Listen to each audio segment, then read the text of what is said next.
Nous sommes ravis d'avoir pu organiser cette réunion dédiée au MitraClip et au TriClip avec l'aide de la société Abbott qui commercialise le MitraClip et puis avec toute l'équipe de cardiologie, Bernard Chevalier, Antoinette Nélon, Morad Jebar, Elena Dossi.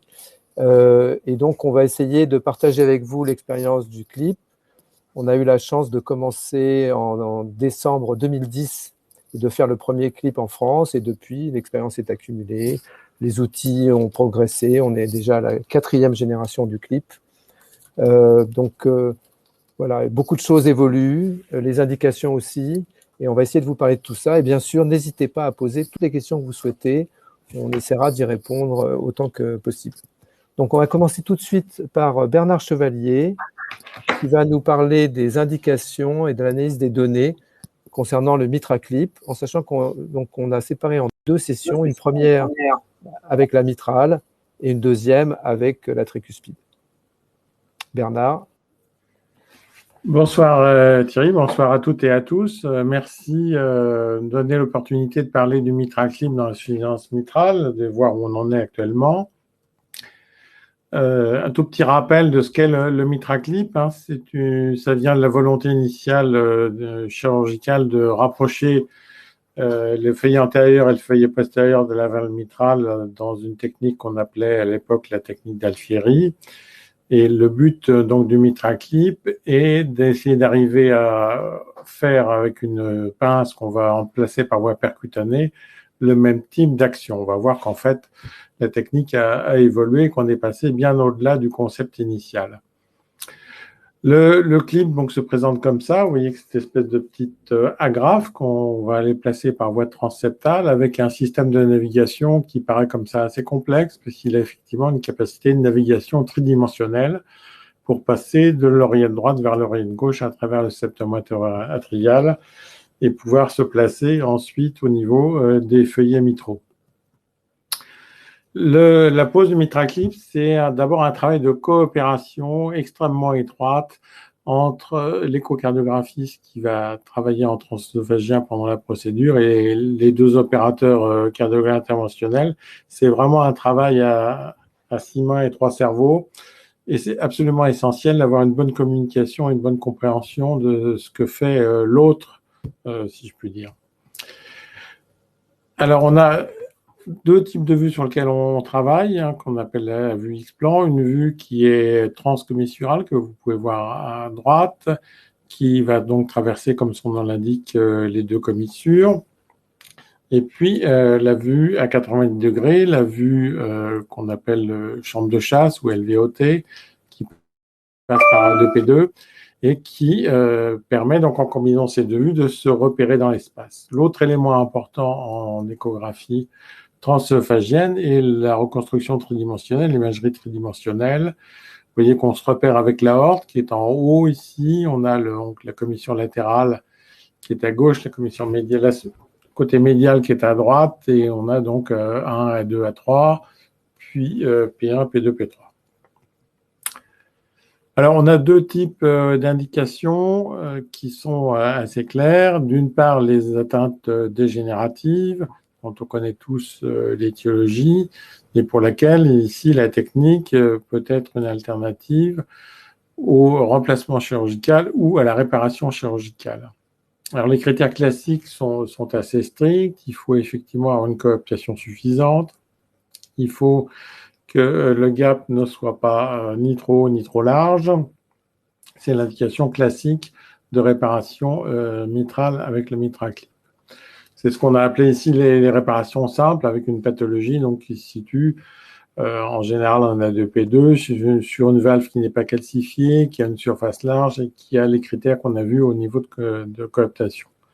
Mais avec le développement des nouvelles techniques et avec l'apparition de nouvelles générations, on est maintenant capable de traiter des formes plus complexes, soit parce qu'elles se situent plus près des commissures, soit parce que la valve peut être calcifiée, pas trop, ou qu'on n'a pas tout à fait les critères de taille de cap.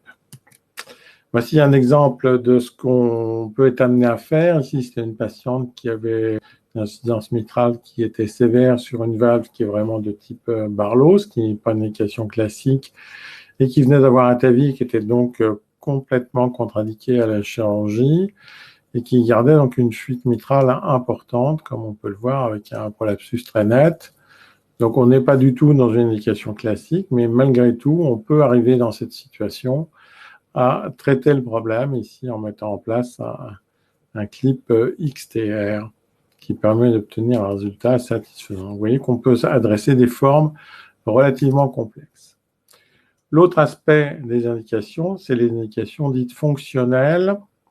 Donc, on connaît ici le mécanisme, la dilatation annulaire, les déplacements du muscle papillaire. Et lorsqu'on est face à une symptomatologie qui persiste sous traitement médical optimal, on peut être amené, comme ici, à envisager un mitraclip. Vous voyez qu'ici, on a quelque chose qui est lié à une pathologie clairement plus ventriculaire. Et ici, on a donc la possibilité de mettre en place 3 clips qui permettent une très nette amélioration de la fuite mitrale. Alors, sur la sévérité de l'insuffisance mitrale, avec notamment l'étude EXPAND qui a permis de collecter l'expérience actuelle du mitraclip. Encore une fois, comme Thierry l'a dit, c'est une technologie qui a beaucoup évolué dans les dernières années. On voit qu'on a une efficacité vraiment importante avec un maintien à 1 an, puisqu'on a 89% des patients qui sont grade 0 ou 1, 97% qui sont grade 0, 1 ou 2 à 1 an. Les résultats sont grossièrement identiques entre l'IM dégénérative et l'IM fonctionnel, un tout petit peu meilleur dans l'IM fonctionnel, comme vous pouvez le voir. On n'a plus que 6 à 8% de fuite mitrale grade 2, mais dans l'ensemble, l'efficacité est identique dans les deux indications. Cette efficacité fonctionnelle se traduit par une efficacité clinique, avec un effet très net sur la classe NYHA, comme on peut le voir. On a 80% de patients qui sont NYHA 1 ou 2 à 1 an, avec également une amélioration sur les scores de qualité de vie, et Thierry reviendra là-dessus, l'amélioration des scores de qualité de vie qui est grosso modo identique, encore une fois, quel que soit le type d'atteinte mitrale. On a aussi un effet sur les hospitalisations, avec une nette diminution des réhospitalisations à 1 an par rapport à la situation pré-fermeture, et un effet sur le remodelage ventriculaire. Vous voyez qu'on obtient une réduction significative des volumes ventriculaires gauche avec une réduction de la taille de l'anneau qui se maintient à 1 an. Dans les fonctionnels, il y a eu donc 2 études randomisées qui ont pu faire un peu débat parce qu'on va le voir, les résultats peuvent paraître discordants. MITRA-FR qui ne montrait pas d'avantage par rapport au traitement médical et COAPT qui montre un avantage significatif en termes de décès et réhospitalisation pour insuffisance cardiaque par rapport au traitement médical. En fait, on voit très clairement qu'on n'a pas exactement randomisé les mêmes malades dans ces 2 études. Les patients COAPT ont des insuffisances mitrales plus importantes et des ventricules gauche moins dilatés. Et c'est pour ça qu'ils répondent mieux au traitement. Et vous voyez que les résultats de COAPT se maintiennent à 3 ans, avec des courbes qui continuent à diverger en faveur du clip par rapport au traitement médical optimal. Avec également un effet sur la mortalité qui était également très clair. Vous voyez qu'on a un NT à 8, 7,9, qui est extrêmement favorable. Donc, MITRA-FR, à 2 ans, on observe une tendance vers une divergence des courbes en faveur du clip, mais on n'est pas encore significatif. Alors, ceci a amené à essayer de comprendre pourquoi on avait cette différence de comportement dans les 2 études. Et on a introduit le concept de fuite mitrale disproportionnée, en fait. Donc, c'est des fuites mitrales qui sont plus importantes que le voudrait la dilatation ventriculaire. Et encore une fois, on voit que les patients COAPT et MITRA-FR ne sont pas exactement les mêmes. Voilà, donc clairement, on a un overlap, mais assez limité, en fait, entre ces 2 populations. Et clairement, des patients avec VG un peu moins dilaté et fuite mitrale plus importante répondent mieux au clip. La nouvelle génération est importante, elle va permettre d'attacher les 2 feuillets mitraux de façon indépendante, comme on peut le voir sur cette vidéo in vitro, avec des nouvelles générations qui permettent de faciliter le grasping, comme on dit, donc l'attache des deux feuillets mitraux. Donc, on conclurait en disant que les IM dégénératives, on traite maintenant des lésions plus complexes, qui seront probablement encore plus faciles avec la nouvelle génération. Des patients contre-indiqués ou à très haut risque chirurgical, sachant que le risque intermédiaire est en cours d'évaluation par étude randomisée. Et puis, les IM fonctionnels, c'est vraiment la cible, et notamment la cible de l'indication remboursée, c'est l'efficacité donc sur ces insuffisances mitrales disproportionnées lorsqu'elles ne répondent pas au traitement médical.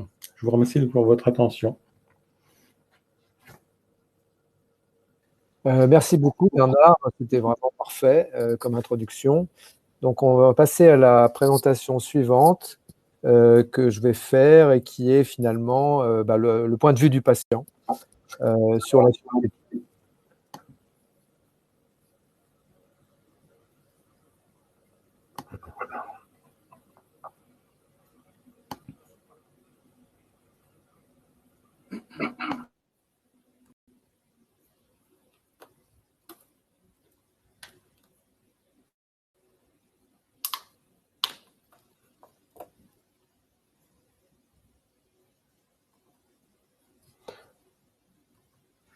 Voilà, donc je vais vous parler de l'histoire d'une patiente qui avait 82 ans, en excellent état général, une patiente très active, avec une vie tout à fait normale, qui a été hospitalisée tardivement, donc en 2018, pour un infarctus antérieur.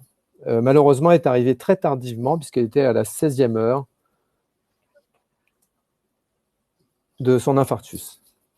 À la coronarographie faite à l'admission, elle avait une atteinte bitronculaire avec une subocclusion de l'IVA, une sténocérée de la circonflexe marginale. Donc l'IVA a été traité dès son arrivée et malheureusement, les suites ont été compliquées d'insuffisance cardiaque avec une fraction d'éjection ABC liée à cet infarctus traité trop tardivement. Finalement, la patiente est restée quand même hospitalisée 15 jours et est sortie sous traitement médical optimal.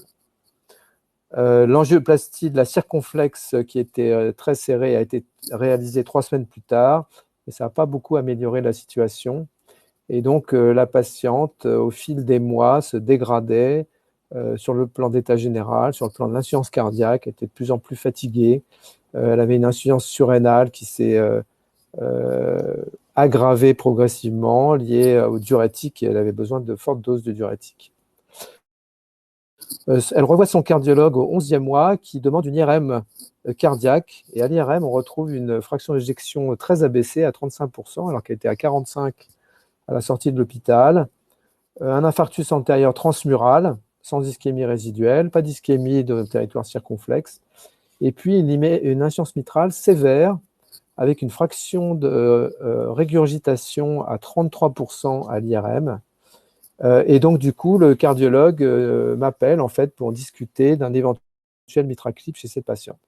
Donc, on l'hospitalise pour réaliser une écho transthoracique, une ETO, et on met en évidence une IM fonctionnelle extrêmement sévère, comme vous pouvez le voir, et on décide de de la traiter par mitraclip, étant donné son âge qui était à ce moment-là de 83 ans.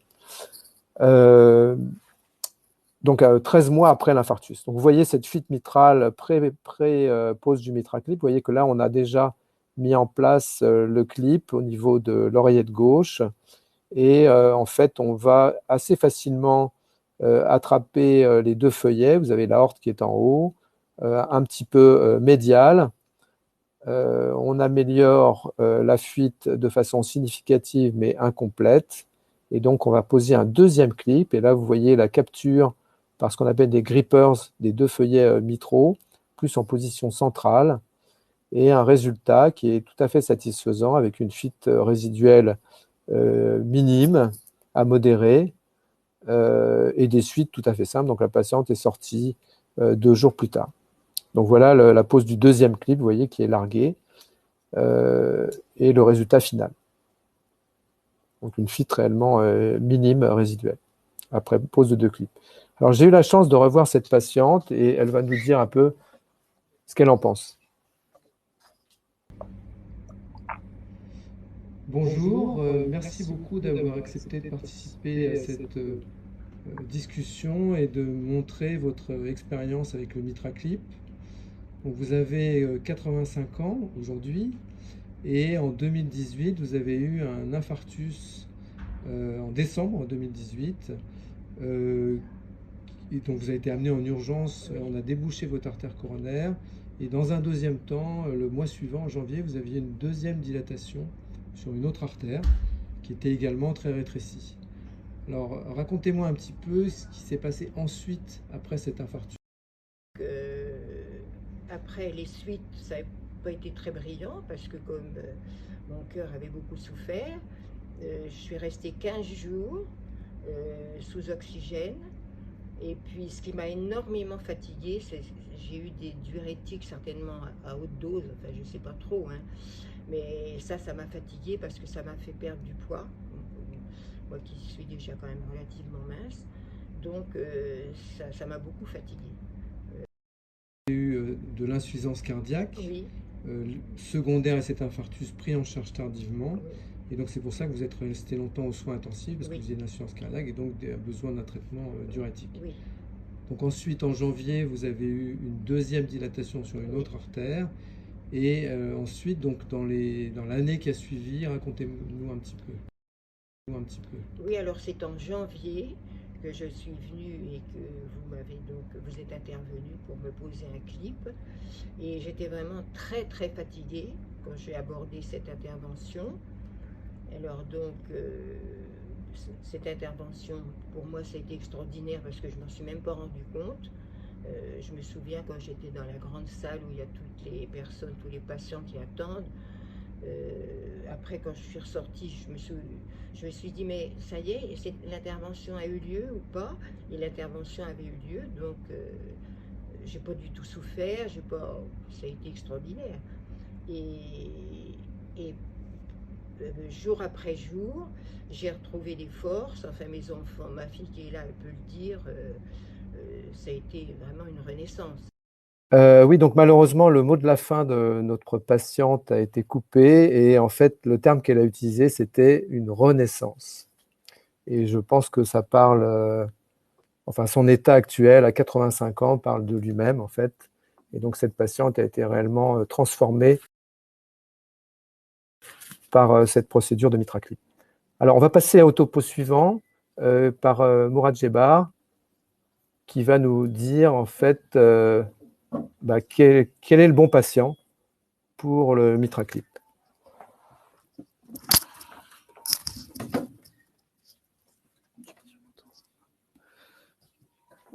Alors, bonsoir à toutes et à tous. Donc, nous allons voir ensemble effectivement la sélection du bon candidat qui, comme vous le verrez, est clinique et échographique. Donc en pratique, un petit rappel contextuel. Donc, comme vous savez, l'IM est fréquente, touche plus d'une personne sur 10 âgée de plus de 75 ans.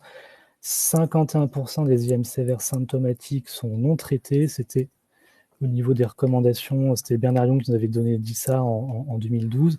Et le pronostic est sombre en l'absence de traitement, avec une mortalité quand même à 50% à 5 ans et 90% des patients hospitalisés pour insuffisance cardiaque dans les 5 ans. Donc, comme vous le savez, la chirurgie reste le traitement de référence et ces techniques percutanées ont été développées comme alternatives pour les patients à haut risque ou contre-indiqués chirurgicalement. Et bien entendu, le MitraClip a connu le plus grand développement avec plus de 100 000 procédures actuellement effectuées dans le monde. Donc pour débuter, la sélection est bien entendu clinique, comme on l'a dit. Donc on commence par l'IM primaire dans l'ordre d'arrivée, on allait dire des indications. Donc s'il y avait une étude à rappeler, randomisée, qui a servi à l'élaboration des recommandations, notamment dès 2012 et qui ont suivi par la suite, c'est quand même Everest 2. Donc c'est la comparaison dans l'IM primaire de la chirurgie par rapport au MitraClip. Et on voyait à l'époque que la chirurgie réduisait mieux la fuite avec moins de réintervention, mais que finalement, quand on excluait les mauvais résultats initiaux du MitraClip, qui sont en pratique probablement liés à l'expérience des centres à l'époque, on voyait que les résultats étaient stables sur 5 ans. Une sous-étude sur une population à haut risque a montré en fait que l'utilisation du MitraClip diminuait clairement l'IM et diminuait clairement améliorer la symptomatologie. Donc, tardivement un peu en France, on a obtenu le remboursement par l'HAS en 2015. Et finalement, le patient, l'indication retenue, c'est l'insuffisance mitrale sévère, donc chaque mot est important, d'origine dégénérative, symptomatique malgré une prise en charge médicale optimale, contre-indiquée au plan chirurgical avec des critères échographiques d'éligibilité. Tout ceci doit être discuté par une heure team et l'espérance de vie, bien entendu, est importante dans ce contexte-là. Donc, y a-t-il des nouveautés sur les recommandations 2021? Alors, sur l'IM primaire dégénérative, finalement, non. On voit que le niveau de preuve a augmenté parce qu'il y a de nombreuses études et des registres qui sont sortis entre-temps, mais on reste sur un niveau de recommandation 2B. Et donc, finalement, c'est un peu les mêmes indications. On met en plus les hauts risques. C'est que donc, le MitraClip peut être considéré chez les patients symptomatiques qui ont les critères d'éligibilité, jugés inopérables ou à haut risque par une heure team, et pour qui la procédure n'est pas futile, c'est-à-dire avec une espérance de vie à plus d'1 an. Donc l'IM secondaire, les données ont été un peu plus tardives, comme l'a dit Bernard Chevalier. Ici, il y a 2 études pareilles à retenir, c'est quand même qui ont fait grand bruit en 2018, c'est quand même MITRA-FR et COAPT, 2 études sur à peu près la même population d'IM fonctionnelle, mais des résultats diamétralement opposés, l'une réduisant la mortalité COAPT et l'autre ne montrant pas d'amélioration. Et donc, quand on regarde un peu les éléments possibles d'explication, finalement, ce qu'on retrouve, c'est que les patients MITRA-FR sont beaucoup plus graves, avec des VG beaucoup plus dilatés, des IM finalement moins importantes. On voyait que probablement les patients étaient moins bien traités dans le groupe MITRA-FR et un peu plus de complications procédurales dans le groupe MITRA-FR. Donc, comme vous l'avez dit également Bernard, Grayburn dans les suites, il y a eu réflexion et finalement il y a ce concept d'IM proportionné et disproportionné qui est apparu. Et en effet, on se rend compte que les patients coapts sont clairement dans le groupe des IM disproportionnés. Pibaro en 2019 a du coup retenu un peu l'indication pour le bon candidat dans l'IM fonctionnel pour qui le clip mitral apporterait quelque chose, c'est finalement les critères COAPT, c'est l'IM moyenne à sévère avec une SOR supérieure à 30 et un patient avec une dysfonction VG modérée à moyenne, donc une FEVG à plus de 20% et un diamètre télédiastolique inférieur à 70 mm.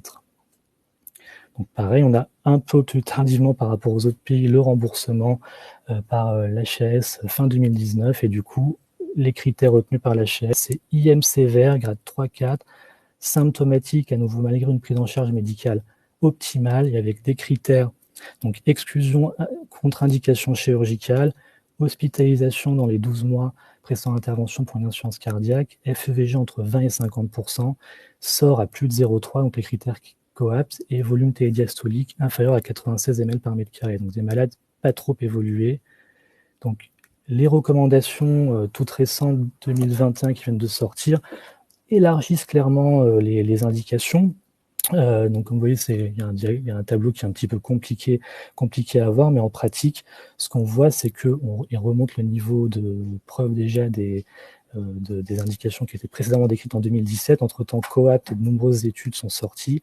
Donc, si on résume, on doit avoir un patient qui a une IM sévère, traitée convenablement au plan médical, qui a eu par exemple une resynchronisation s'il le faut, pour qui l'évaluation coronaire et valvulaire, donc une indication de TAVI, de PCA ou de chirurgie coronaire a été évaluée. Et si malgré tout ça, malgré l'obtention du traitement, le patient reste symptomatique, eh bien, dans un certain nombre de cas, les patients symptomatiques, non éligibles, avec les critères habituels de bonne réponse, donc plutôt COAPT, peuvent bénéficier du clip. Ils vont encore plus loin chez des patients qui sont à haut risque, non éligibles à la chirurgie, mais également qui n'ont pas forcément les critères, on va dire, COAPT pour la bonne réponse au MitraClip. Eh bien, au cas par cas, une heure team peut discuter et décider quand même de faire soit alors du coup une autre procédure percutanée mitrale, soit le MitraClip, mais en ayant bien évalué qu'il n'y ait pas d'indication à une assistance ou à une transplantation. Les Américains rajoutent dans ces critères-là une HTAP inférieure à 70 mm de mercure.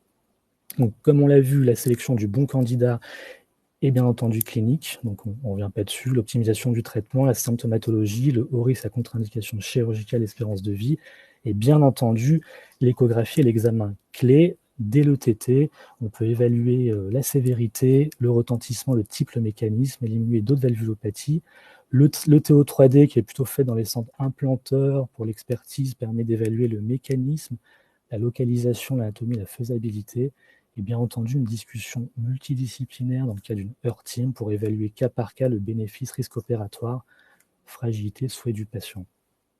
Donc, l'échographie, donc un intérêt primordial pour évaluer la sévérité, le mécanisme et la faisabilité. Qu'en est-il des dernières recommandations? Alors, on ne va pas refaire, mais comme vous le savez, parfois c'est assez difficile d'avoir un diagnostic certain d'IM sévère. C'est une étude multiparamétrique. S'il y a une chose sur laquelle il faut insister, c'est que les recommandations ont entériné le fait que ça soit une IM primaire ou une IM secondaire, finalement, concernant la SOR, c'est la même évaluation maintenant. On retient supérieur à 40 mm². On peut descendre un peu à 30 si on a un orifice régurgitant un peu elliptique. Donc c'est vraiment la notion à avoir et à garder en tête. L'analyse du mécanisme est primordiale et essentielle. Donc, je ne reviens pas sur la classification de Carpentier que vous connaissez tous, type 1, type 2, type 3. Mais en gros, il faut clairement différencier à l'échographie les IM primaires, les IM secondaires, et ne pas oublier que dans plein de registres, ceci est décrit qu'il existe un certain nombre d'IM mixtes associant donc un mécanisme secondaire et des lésions valvulaires. Donc, le mécanisme est très important à évaluer parce que d'emblée, on peut exclure des candidats, de très mauvais candidats, comme les endocardites avec perforation ou des déchirures, les IM restrictives d'origine médicamenteuse et par radiothérapie, et les IM rhumatismales. Et d'autres candidats peuvent être plus compliqués, donc à évaluer comme les annettes extrêmement dilatées, les Barlow sévères, les CMD très dilatés, les IM ischémiques avec restriction sévère. Donc, comme je vous le disais, l'ETO, c'est le rôle clé de l'ETO 3D pour la faisabilité qui permet en fait d'évaluer le guidage, le risque de sténose mitrale, la qualité du grasping, tout ça pour évaluer finalement, prédire le fait que la procédure se passe bien et qu'on ait un bon résultat. Donc, il faut une bonne qualité d'image, donc comme vous l'avez montré Bernard, du X-plan, du 3D, un examen standardisé, plutôt adressé au centre implanteur pour l'évaluation, pour l'expertise. Donc, on va pas à pas, on voit l'oreillette gauche, le septum antéro-oculaire pour guider l'arrivée. La localisation est importante pour l'évaluation de la complexité du geste, central à 2P2 versus non central ou commissural. L'étendue des lésions est importante, profondeur, largeur du prolapsus. La qualité du tissu est indispensable à évaluer. Donc, on voit la longueur des feuillets, de la mobilité. Et enfin, l'absence de sténose mitrale. Ça pour évaluer la bonne efficacité de la procédure. Donc, comme vous l'avez montré Bernard, on a en fait un gradient de complexité sur les critères échographiques partant d'une valve la plus simple, ça serait typiquement le A2, P2 avec une surface plus de 4 cm², des feuillets très mobiles, assez d'épaisseur de feuillet pour attraper jusqu'aux malades extrêmement difficiles, voire impossible à faire, comme les patients avec perforation valvulaire sur endocardite, les clefts très importants, des calcifications dans la zone de grasping. Donc, un exemple pour vous montrer un exemple simple, une patiente, c'était un homme de 92 ans avec un intérêt général conservé, une insuffisance cardiaque malgré un traitement optimal. Donc là, on voit un prolapsus P2, il y a quand même une ballonisation, c'est pas un prolapsus P2 complètement localisé, mais comme vous le voyez, la fuite est importante. Et après mise en place d'un clip, on a un bon résultat avec une fuite résiduelle qui paraît modérée.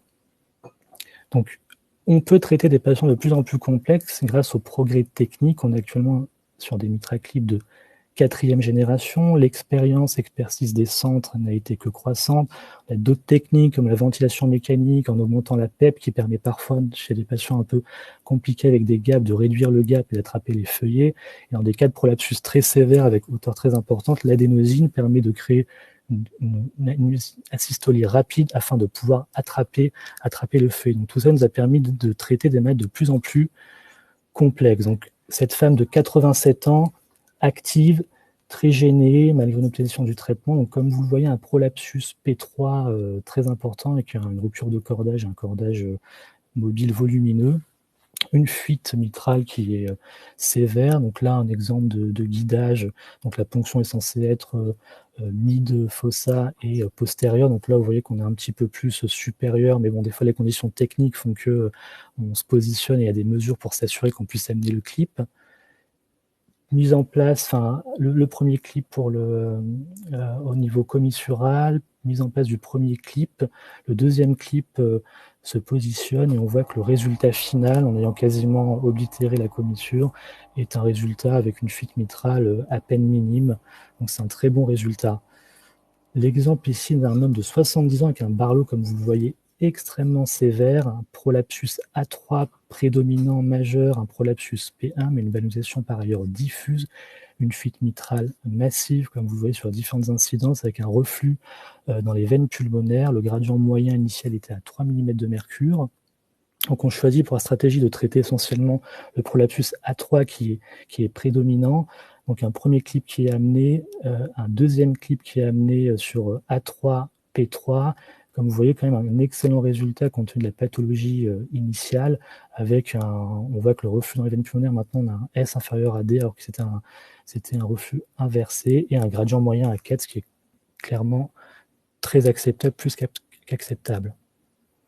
Un dernier exemple, donc d'IM fonctionnel, c'est un homme de 89 ans, actif, qui était arrivé à l'hôpital dans un tableau d'insuffisance cardiaque réfractaire, avec un RAC très serré initialement, une IM sévère. Le TAVI a été réalisé dans un premier temps, comme vous le voyez, avec un bon résultat et un bon fonctionnement des deux prothèses aortiques, une fuite paraprothétique 2G qui sont mineures. Mais du coup, malgré tout ça, le patient était toujours en insuffisance cardiaque réfractaire, malgré une diurétique forte dose, et donc on a décidé de procéder au MitraClip. Donc comme vous le voyez, une fuite mitrale massive, avec il y a quand même une certaine restriction sur la valve mitrale postérieure. Donc en amenant pareil un premier clip, on voit qu'il reste une fuite mitrale qui est encore sévère, et en amenant un deuxième clip, on se rend compte que la fuite mitrale a nettement réduit, donc un bon résultat avec une fuite résiduelle modérée. En conclusion, donc le MitraClip s'avère une alternative acceptable chez les patients contre-indiqués ou à haut risque chirurgical. Comme vous l'avez vu, la sélection est clinique et échographique et doit être rigoureuse. Je retiens quelques indications: IM sévère dégénérative non éligible à la chirurgie dans le cas de l'HAS.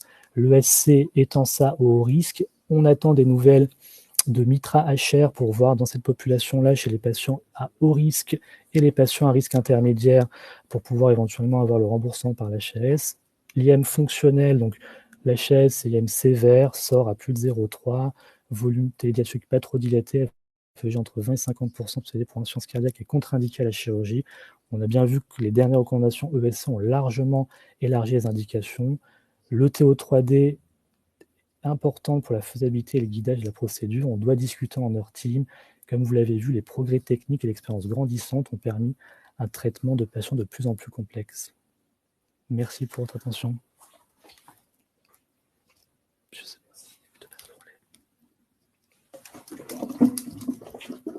Alors, merci beaucoup, Mourad, pour cette belle présentation. Je vois apparemment, on n'a pas de questions, donc ça veut dire qu'on a été très clair. Vous avez été très clair. Et donc, on va demander à Antoinette de passer à la deuxième partie de cette réunion consacrée au triclip. Et puis, on aura un petit peu de temps à la fin pour discuter de la mitrale et de la tricuspide.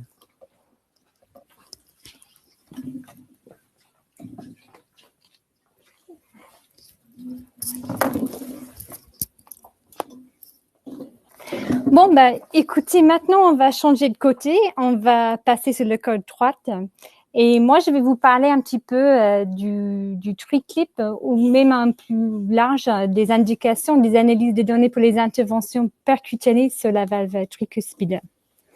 Bon, l'insuffisance tricuspide, ça complique l'évolution de nombreuses cardiomyopathies et c'est plus souvent fonctionnel. C'est-à-dire c'est lié à une attente sur le cœur gauche, souvent un valvulopathie mitrale, de l'HTAP ou une dysfonction VG, VD ou OG dans des cas d'FA. Et on se pose la question, est-ce que c'est juste un marqueur prognostique ou est-ce que la fuite tricuspide elle-même, est-ce que ça apporte un risque indépendant?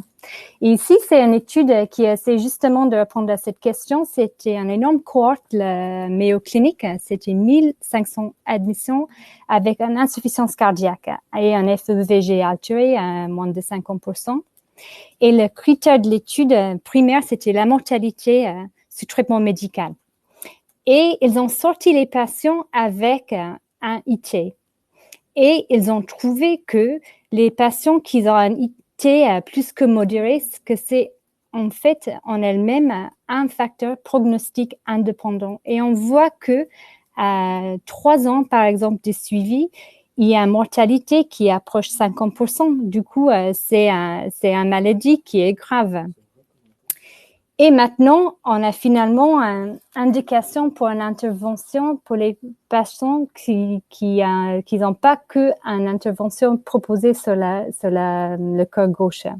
Parce que jusqu'à il y a quelques semaines, la seule indication chirurgicale, c'était chez des patients qui vont bénéficier d'une intervention sur la valve mitrale. Mais maintenant, on a une indication pour les patients qui ont un IT secondaire, qui sont asymptomatiques au moment que le VD, ça commence à dilater. Et c'est vraiment pour essayer de comprendre qu'il faut qu'on intervient plus tôt dans le processus de cette maladie. C'est très important.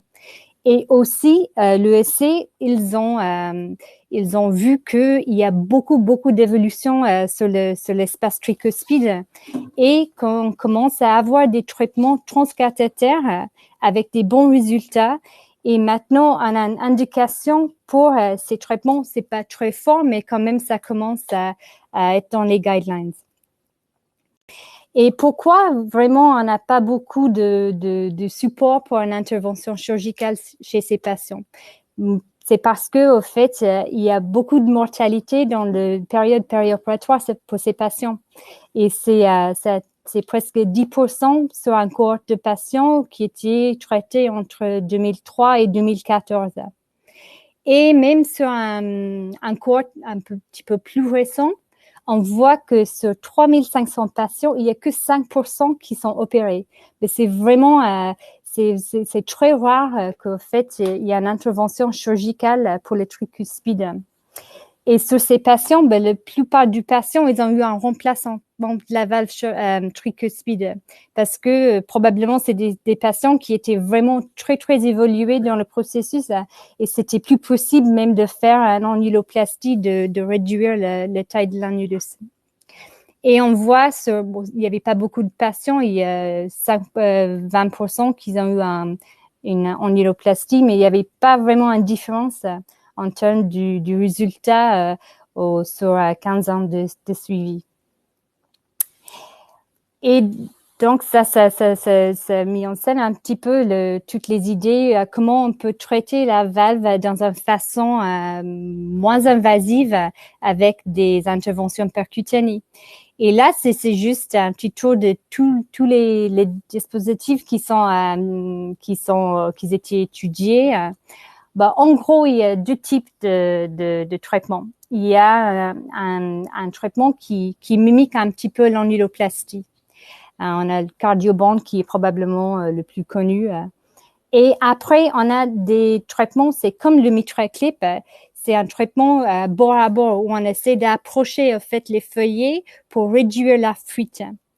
Et au fait, ça commençait un petit peu avec le MitraClip parce qu'il y avait déjà beaucoup d'expérience et les gens se posaient la question, si ça marche sur la valve mitrale, peut-être ça peut marcher aussi sur la valve tricuspide.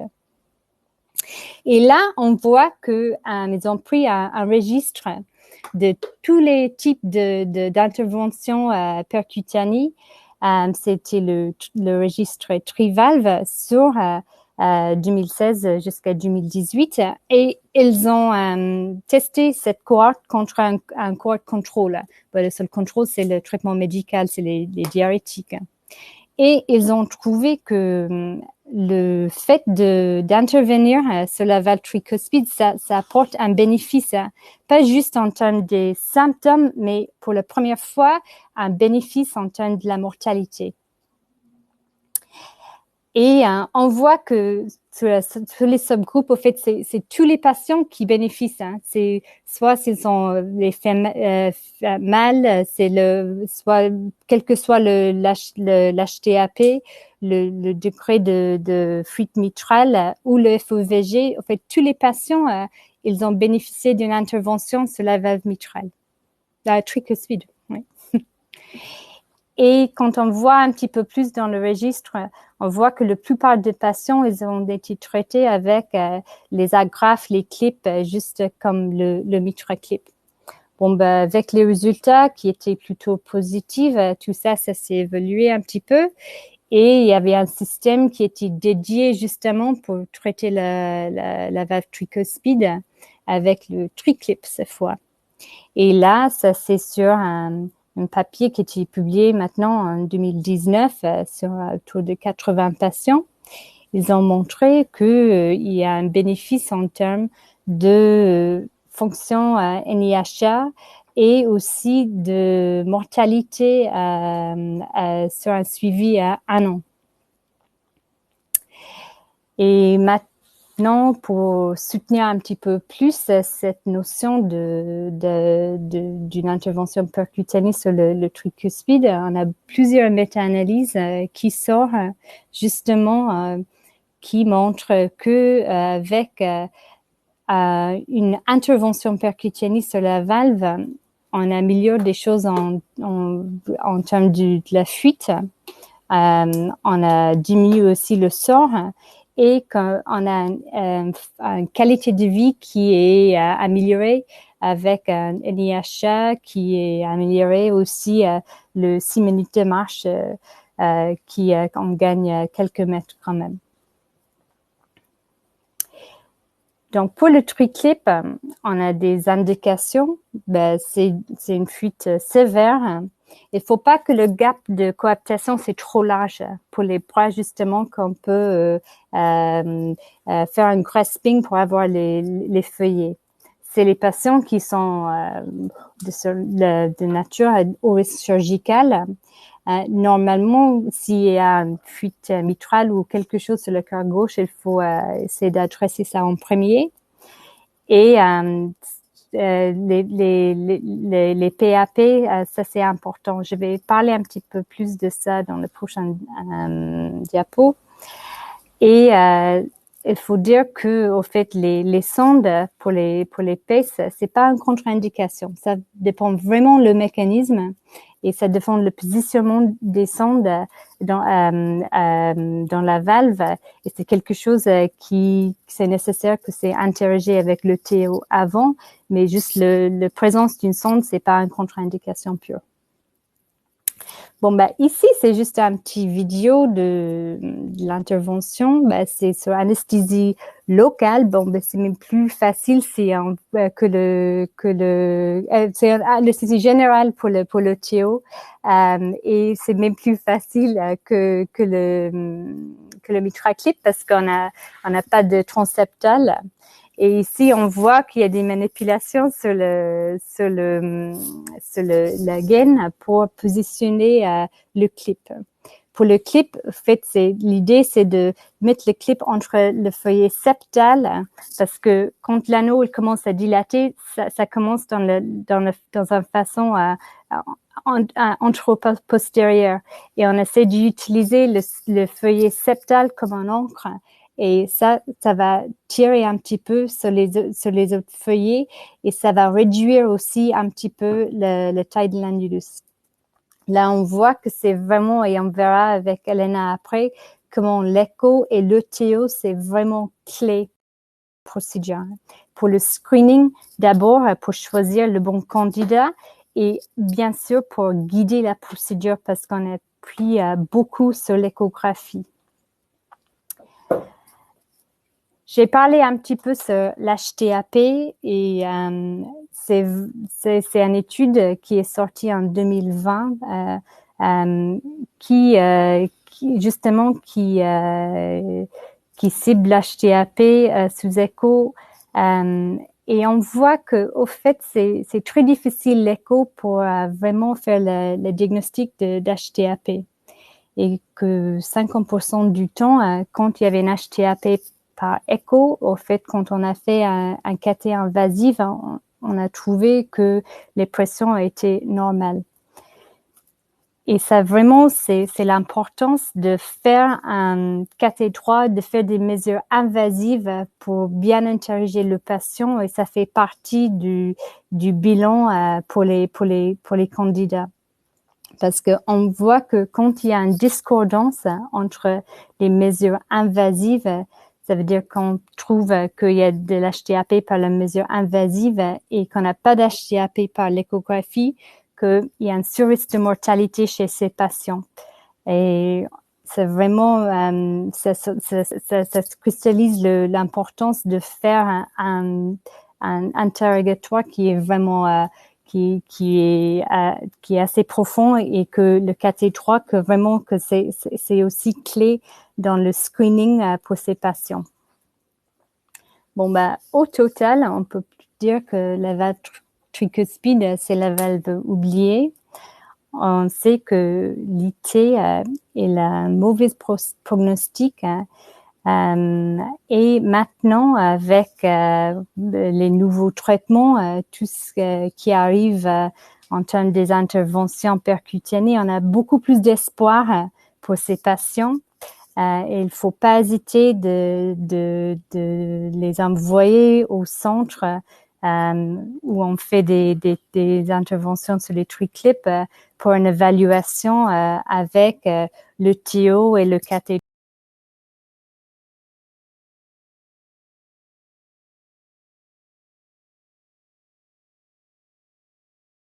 Qui va vraiment nous aider est un élément trouver clé les pour bons le candidats triclip. pour ces traitements. Tout d'abord pour sélectionner les patients, ensuite pour guider la procédure et enfin effectuer le suivi. Donc concernant la sélection des patients, comme vous l'a rappelé Antoinette, le triclip peut être envisagé chez des patients qui présentent une insuffisance tricuspide sévère, symptomatique malgré un traitement médical, avec un remodelage ventriculaire droit et ne pouvant pas bénéficier d'une chirurgie. Il ne faut effectivement pas attendre que les patients atteignent le stade 5 avec une fuite torrentielle, un gap important et une dysfonction, une dilatation ventriculaire droite massive. Dans ce cas-là, malheureusement, on ne pourra plus rien proposer aux patients et leur pronostic sera extrêmement péjoratif. Tout d'abord, il faut s'assurer que la fuite tricuspide est sévère. Les guidelines sont revenus récemment sur les critères de sévérité. Il n'y a pas de grande nouveauté. Une autre classification a été décrite il y a quelque temps afin de séparer le stade sévère en 3 grades, ceci afin de sélectionner au mieux les patients et de surtout évaluer le résultat, notamment pour les techniques percutanées. Enfin, ensuite, des critères échographiques pour un bon candidat ont été mis en place, avec tout d'abord la nécessité, bien évidemment, d'avoir une échogénicité satisfaisante en échographie transœsophagienne. Sur la gauche, vous voyez un patient chez qui on voit tout à fait bien, notamment le bord libre des feuillets ainsi que la zone de grasping. Sur la droite, vous voyez un patient, en revanche, qui présente une sonde de PM créant un cône d'ombre important. On ne visualise mal le bord libre des feuillets et encore moins bien la zone de grasping potentielle. Il sera donc très difficile d'envisager une procédure chez ce patient. Ensuite, il y a des critères de retentissement ventriculaire droit et de pression artérielle pulmonaire qu'il faut évaluer. Concernant les retentissements sur les cavités droites, le bon patient est un patient qui présentera des dilatations cavitaires pas trop excessives, avec une fonction ventriculaire droite restant préservée, qu'on évaluera grâce aux indices habituels de contraction annulaire, de fraction de régurgitation, et une dilatation annulaire qu'on réalisera, on mesurera par la surface, les diamètres, et notamment la dilatation annulaire, qui ne doit pas être trop importante, sinon le risque de tension sur la valve et de déchirure risque d'être trop important. À l'inverse, un patient comme celui-ci qui présente un retentissement cavitaire majeur avec une dilatation cavitaire droite importante, une hypertension artérielle, vous voyez l'inversion de la courbure septale, et des critères de dysfonction ventriculaire droit, un TAPS à 15 et une onde S à 8 chez un patient qui présente une unité laminaire témoigne d'une insuffisance ventriculaire droite importante, ainsi qu'un anneau tricuspide extrêmement dilaté. Tout ça rend difficilement envisageable la procédure. Chez les patients un petit peu intermédiaires ou chez qui l'échographie ne suffit pas à évaluer ces critères, il ne faut pas hésiter à recourir quasi systématiquement à l'IRM qui est quand même le gold standard dans l'évaluation des volumes et de la fonction ventriculaire droite. Concernant les pressions artérielles pulmonaires, une hypertension artérielle sévère et des résistances pulmonaires élevées sont une mauvaise forme pour envisager un triclip. Celles-ci peuvent bien sûr être évaluées après traitement déplétif, éventuellement cure de dobutamine pour quand même essayer de voir si le patient ne peut pas être retenu. Mais bien souvent, en échographie transthoracique, lors d'unités laminaires, on ne peut pas évaluer les pressions artérielles pulmonaires. Donc, il ne faut pas hésiter à recourir également quasiment systématiquement à un cathétérisme cardiaque droit, comme vous l'a dit Antoinette. Ensuite, il y a des critères anatomiques de bons et de mauvais candidats qui ont été proposés. Donc, je vous rappelle brièvement, la valve tricuspide, on décrit classiquement 3 feuillets, un feuillet antérieur, un feuillet postérieur, un feuillet septal, avec des rapports anatomiques en antérieur avec la valve aortique, en postérieur avec le sinus coronaire. Mais depuis de nombreuses années, des études anatomiques ont montré en fait que seulement environ 60% des patients présentaient effectivement 3 feuillets tricuspides et que les autres présentaient une forme quadricuspide avec souvent un feston qui se réalise aux dépens du feuillet postérieur. Il y a également des valves bicuspides qui existent. Anne a réalisé récemment de réaliser une classification anatomique de la valve tricuspide en s'appuyant sur une échographie transœsophagienne en coupe transgastrique petit axe et en vue 3D de face, en décrivant le feuillet septal qui est accolé au septum interventriculaire, le feuillet antérieur qui se situe entre la commissure antéroseptale et le muscle papillaire antérieur, et le feuillet postérieur qui se situe entre le muscle papillaire antérieur et le feuillet septal. La forme la plus fréquente dans 54% était la forme tricuspide, arrivée juste derrière, la forme semi-quadricuspide avec un feston au niveau du feuillet postérieur. Et voilà. Donc, pour préciser bien cette anatomie et aussi le mécanisme et la localisation de la fuite, Anne avait, en 2016, proposé une systématisation de l'approche de la valve tricuspide comme ce qui avait été fait sur la valve mitrale, avec en parasternal petit axe selon le degré d'angulation de la sonde. On dégage en haut le feuillet antérieur et en bas le feuillet septal ou le feuillet postérieur en béquant plus postérieurement. En apical, le plus souvent, on retrouve le feuillet septal d'un côté et le feuillet antérieur, sauf quand on va en postérieur et qu'on dégage le sinus coronaire. Dans ce cas-là, on voit le feuillet septal et le feuillet postérieur. En échographie transœsophagienne aussi, une caractérisation des différents feuillets est réalisable. Pour le triclip, vraiment, les 2 coupes qu'on utilise le plus, c'est la coupe transgastrique de face qui nous permet d'apprécier de face les 3 feuillets ou plus de la valve tricuspide et la coupe en moyenne œsophage à entre 60 et 80 degrés qui nous permet de mettre en évidence le muscle papillaire antérieur. Et après, grâce à une approche en X-plan, si on va sur la droite, on dégage le feuillet antérieur d'un côté et le feuillet septal de l'autre. Et si on se dirige plus en postérieur, on dégage le feuillet postérieur en bas et le feuillet septal en haut, qui nous permet vraiment de préciser au mieux les lésions, la localisation de la fuite et son mécanisme. Ensuite, le 3D a été une très grande évolution dans l'échographie transœsophagienne et transthoracique, grâce notamment à l'analyse X-plan, biplanaire, qui permet au mieux d'identifier les zones de coaptation. Par exemple, chez ce patient, vous voyez très bien le prolapsus du feuillet septal qui prédomine au niveau de la commissure postéroseptale. Ensuite, les reconstructions en 3D pour obtenir une vue 3D de face, notamment pas mal d'outils. On peut utiliser du 3D Live, du MPR en temps réel, du full volume, du zoom 3D et bien sûr le 3D couleur.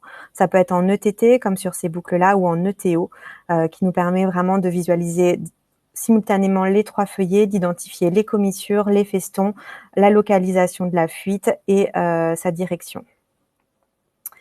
Le patient qui présente une bonne forme pour le triclip et le patient qui présente unité secondaire avec un défaut de coaptation pas trop important et un jet plutôt central fusant vers la commissure antéroseptale, ce qui est effectivement le cas de ce patient qui présente bien une fuite prédominant en antéroseptale. Comme vous voyez ici, là vous êtes en antéroseptale. Ensuite, une forme intermédiaire, c'est une fuite par exemple comme celle-ci, une fuite qui est cette fois-ci primaire sur une valve très dystrophique avec un prolapsus du feuillet septal que vous appréciez ici et une fuite qui fuse vers la commissure postéroseptale. Enfin, il y a des formes qui sont rédhibitoires avec, comme chez cette patiente, une dilatation annulaire majeure responsable d'un large gap supérieur à 7 mm. Dans ce cas-là, il n'est pas envisageable d'envisager le triclip. Le gap doit bien sûr être mesuré au niveau de l'endroit où on compte positionner le clip et pas de commissure à feuiller. Ensuite, si le patient a un pacemaker, sa relation à la valve doit être étudiée avec précision. Si le pacemaker n'est pas responsable de la fuite, il n'y a pas de souci à envisager le triclip. En revanche, comme chez ce patient, là vous voyez clairement que la sonde de pacemaker ici restreint complètement le feuillet septal et est responsable de la fuite. Donc bien sûr, dans ce cas-là, aucune indication à réaliser un triclip. Enfin, le dernier petit détail à regarder dans le screening, c'est la voie d'abord sur une coupe bicavale afin de vérifier l'absence d'une valvule de Stachy proéminente qui pourrait gêner la progression du clip vers la valve tricuspide. Ensuite, nous allons intervenir bien sûr tout au long de la procédure. Vraiment la première étape pour laquelle il faut prendre un petit peu de temps, c'est la stratégie, avec 2 stratégies principales, soit une stratégie de bicuspidisation en mettant 1, 2, 3 clips entre les feuillets antérieurs et le feuillet septal, ou bien une technique de clover en mettant un clip entre le feuillet antérieur et le feuillet septal et un second entre le feuillet septal et postérieur. On décide de ces techniques selon la localisation de la fuite, l'importance du gap et le mécanisme de la fuite. Donc tout d'abord, la première étape est de guider le device au sein de l'oreillette droite en vérifiant l'absence de lésions tissulaires, notamment sur le septum interauriculaire. Ensuite, on va guider tout le long la progression du clip vers la valve tricuspide. Au début, donc, il arrive à l'abouchement de la veine cave inférieure et on le dirige progressivement en commençant à travailler sur l'orthogonalité de la zone que l'on veut clipper. Une fois qu'on commence à être là où on veut aller, on va en transgastrique afin de vérifier la perpendicularité. Là, vous avez le clip qui est complètement ouvert. On vérifie la perpendicularité au feuillet afin d'être au bon endroit. On peut également s'appuyer sur une couple 3D de face. Ensuite, il faut progresser au sein du ventricule droit. Donc, pour cela, on fait une coupe orthogonale en transgastrique afin de visualiser la progression du clip dans le ventricule droit et vérifier l'absence de lésion de l'appareil sous-valvulaire. Et enfin, nous pouvons réaliser le grasping. Donc, vous voyez ici clairement les feuillets qui tombent dans le device, puis le grasping est réalisé progressivement. Et enfin, on peut aller en transgastrique. On visualise bien le feuillet antérieur et le feuillet septal qui sont bien pris dans le clip et on évalue la fuite résiduelle. Chez ce patient, par la suite, on a mis un second clip que vous voyez ici en 2D, ici en 3D, avec une fuite résiduelle modérée et un gradient moyen en fin de procédure à 2 mm de mercure. Le résultat est évalué à J1 au 1er mois et au 6e mois. Il faut absolument maintenir une forte dose de diurétique au moins le 1er mois afin de laisser le temps au remodelage inverse de s'effectuer. Je vous ai mis un exemple d'un patient avec son échographie préopératoire sur la gauche, où vous voyez une fuite importante, et à J1, déjà une très nette régression de la fuite en coupe 4 cavités. Ensuite, en parasternal petit axe, avant et après. Et enfin, un gradient transvalvulaire à 2 mm de mercure et une veine cave qui devient parfaitement compliante. Voilà, merci pour votre attention. On a eu quelques questions là, juste. Il y avait un sur la sonde, mais vous avez bien montré là que, en fait, ça dépend du mécanisme. Exactement. Et ça, c'était un des patients qu'on a fait pour un screening, pour un triclip. Mais en fait, c'était évident avec le Théo que en fait, c'était le clip qui était fibrosé un petit peu sur le feuillet avec une rétraction. Et c'est ça qui a provoqué la fuite. Du coup, c'était pas vraiment quelque chose. C'est vraiment au cas par cas. Après, on a déjà clippé plusieurs patients qui avaient un pacemaker et pour qui ça n'a pas posé de soucis si c'est pas le pacemaker qui est responsable du mécanisme de la fuite et que la fuite est liée par exemple à une dilatation annulaire sur un patient qui a une fibrillation atriale. Dans ce cas-là, il y aura pas de problème à clipper, surtout si la fuite n'est pas localisée à l'endroit où passe la sonde de pacemaker. Après, on peut mobiliser un peu la sonde de pacemaker pour éventuellement la décaler vers une commissure et permettre aussi la mise en place du clip. Ok. Là, il y a une question, est-ce qu'il y a un risque de sténose mitrale serrée si on clip la fuite tricuspide? Est-ce que ça peut aggraver des choses en termes de... C'est pas pour le mitraclip, ça, la question? C'est plutôt pour le mitraclip. Ah, c'est pour le mitraclip à la fin. A priori, je pense. Effectivement, il y a un risque, effectivement, mais on suit le gradient en permanence avant de larguer les clips et on va être amené à les repositionner ou à changer de stratégie si on voit que le gradient augmente. Donc, on se contente, dans ces cas-là, d'accepter un gradient qui reste inférieur à 5 mm de mercure. C'est vraiment le seuil. Et si on a vraiment des valeurs supérieures, on va être amené à retirer le clip ou le déplacer ou changer la stratégie. Ok, mais c'est toujours la difficulté pour les patients qui sont en surcharge avec un fuite tricuspide. Comment on peut évaluer le vrai gap de coaptation, parce que des fois c'est juste en fonction du surcharge. Comment en fait on peut refiner le processus de vraiment choisir le bon candidat? Donc, d'abord, la première étape, c'est l'analyse en échographie transthoracique qui nous permet d'apprécier au mieux la volémie du patient. Si on voit que le patient est vraiment en hypervolémie, la première étape, déjà, c'est de réaliser un traitement déplétif forte dose, éventuellement en ayant recours à un traitement intraveineux. Et après, une fois qu'on considère qu'on est dans les bonnes conditions de volémie, à ce moment-là, réaliser l'échographie transœsophagienne de screening et de pouvoir retenir ou non ce candidat. En dernière intention, il y a la cure de dobutamine qui peut être envisagée vraiment sur des cas désespérés.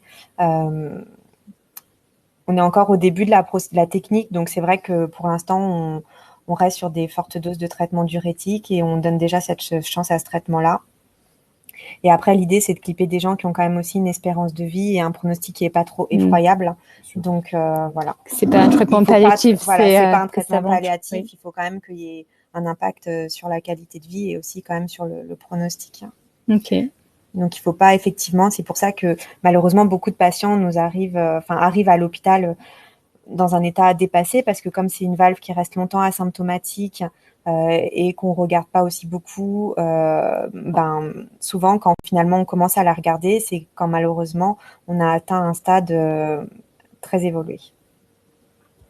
Oui, je pense que c'est important aussi que les derniers recours, ils ont justement sur ces points-là, ils ont fortifié un peu l'indication pour une intervention, même si les patients sont asymptomatiques. Une fois qu'on voit que le VD il commence à se dilater, c'est vraiment de pas suivre les patients trop longtemps et qui est trouvé dans des situations avec un VD qui est totalement s'effondré avec une dysfonction hépatique. C'est vraiment pas les bons patients. Malheureusement, c'est trop loin dans le processus.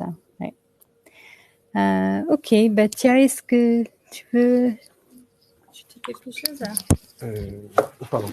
Voilà. Merci à tous et à toutes pour ces belles présentations, les discussions qu'on a pu avoir avec le chat. Je pense que vous avez goûté un petit peu à l'importance du clip, que ce soit au niveau de la mitrale comme de la tricuspide, et vous voyez que les choses ont beaucoup évolué depuis 10 ans. Donc on est tous à votre disposition pour discuter au cas par cas sur des indications potentielles, à la fois sur la mitrale et la tricuspide. Bernard, est-ce que tu veux dire le mot de la fin? J'ai vu qu'il y avait une question d'Arthur Darmon sur la place du mitral clip dans le choc cardiogénique. Je ne crois pas qu'on en ait eu l'occasion de faire ce genre de patient. On a eu sur des contextes aigus de type rupture de cordage chez des patients à trop risque chirurgical des clips, mais pas dans le choc cardiogénique, notamment à la phase aiguë d'infarctus. C'est a priori des patients qui ne sont pas de première intention, en tout cas candidats à ce type d'approche. Il y a eu quelques cas décrits dans la littérature, mais c'est vraiment exceptionnel hein, qu'il y ait une indication sur le choc cardiogénique. Je crois que s'il n'y a pas d'autres questions sur le chat auxquelles on puisse répondre, on peut effectivement conclure. Vous remercier pour votre participation, tant les orateurs que les participants au webinaire. Et on reste à votre disposition pour discuter au cas par cas d'éventuels patients. Bonne soirée. Merci Bernard, bonne soirée à tous et à toutes.